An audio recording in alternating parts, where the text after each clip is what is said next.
আসেন আগে রান্না বান্না শেষ করি, তারপরে ঘুরতে যাব।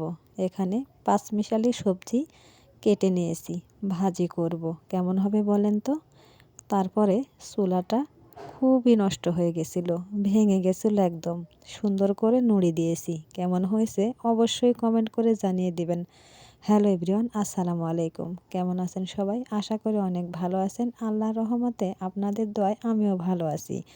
আজকে আমি কি রান্না করতেছি দেখেন।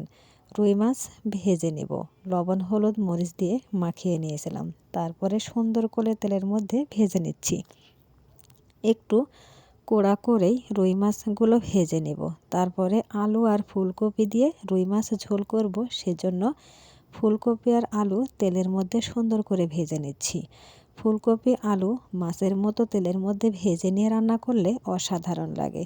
এখানে মশলাগুলো কষিয়ে নিয়েছিলাম অফ ক্যামেরায়। এবারে কষানো মশলার মধ্যে দিয়ে দিলাম ভেজে রাখা সবজিগুলো। তারপরে বেশ কিছুক্ষণ সুন্দর করে নেড়ে চেড়ে কষিয়ে নিতে হবে। কলিজার ভাই বোনেরা, ভিডিওটি দেখে ভালো লাগলে অবশ্যই কমেন্ট করে জানাবেন, পারলে শেয়ার করে দেবেন। কষানোর পরে পরিমাণ মতো পানি দিয়েছিলাম। বলক আসা পর্যন্ত ওয়েট করেছি, বলক চলে এসেছে। এবারে ভেজে রাখা মাছগুলো দিয়ে দিলাম। আলতো করে নেড়ে দেব, যাতে মাছগুলো ভেঙে না যায়। কেমন হয়েছে বলেন তো রান্নাটা? খেতে কিন্তু দারুণ মজার হয়েছিল। রান্নাটা কিন্তু হয়েই গেছে। নামানোর আগে অবশ্যই ভাজা জিরার গুঁড়াটা দিবেন।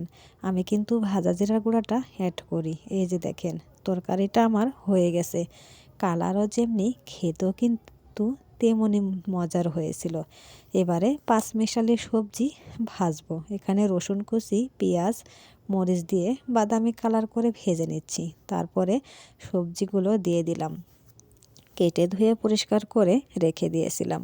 সবজিগুলো তেলের সাথে সুন্দর করে নেড়ে চেড়ে মাখিয়ে নেব। তারপরে ঢাকনা দিয়ে ঢেকে বেশ কিছুক্ষণ রান্না করে নেব।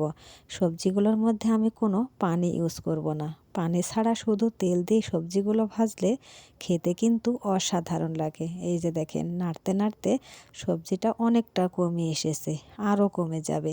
আস্তে আস্তে জাল দিবেন আর সুন্দর করে নেড়ে চেড়ে দিবেন। সবজি তো একটু পানি বের হয়ে গেছে, এতে কোনো সমস্যা নাই। ভালোভাবে সবজিগুলো সেদ্ধ হয়ে যাবে আর রান্নাটাও পারফেক্ট হয়ে যাবে। এই যে দেখেন, কালার কিন্তু অসাধারণ হয়েছিল। খেতে মাশাল্লাহ অসাধারণ টেস্টি। এই যে মাছ দিয়ে ফুলকপি আলুর ঝোল, দেখতে যেমন দারুণ, খেতেও দারুণ।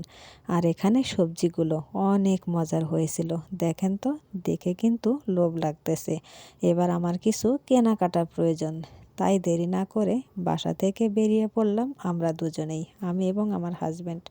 কিছু কেনাকাটা করব, সেজন্য প্রয়োজন হলে তো বাইরে যেতে হবে, তাই না?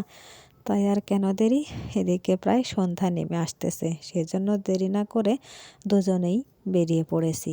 কিছু কসমেটিক্স কিনতে হবে, প্রায় শেষ হয়ে গেছে, আবার ভেঙেও গেছে। কসমেটিক্স তো বেশি দিন আমি টিকাতে পারি না, একটু বেশি দিন ব্যবহার করলেই নষ্ট হয়ে যায়, আবার ভেঙে যায়।